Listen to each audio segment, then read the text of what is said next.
Vamos a ir aprendiendo palabras en guaraní y haciendo oraciones. Te ayudará muchísimo con tu pronunciación y enriquecer tu vocabulario. Clase 4. 1. Aguardiente. Tahuatoresag. Tahuatoresag. Aguardiente. Oración. Ya ushupe petein tahuatoresag. Ya ushupe petein tahuatoresag. Vamos a tomar un aguardiente.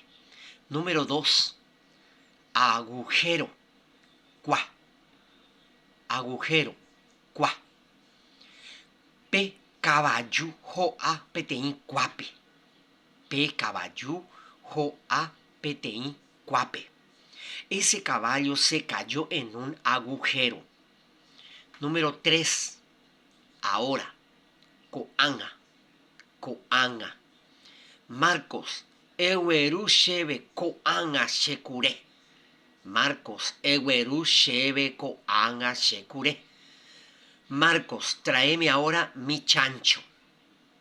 Número 4. Ahora mismo. Angaite. Angaite. Oración. Ko angaite eweru shebe shehaija. Ko angaite eweru shebe shehaija. Ahora mismo me traes mi lápiz. Mucha suerte con la pronunciación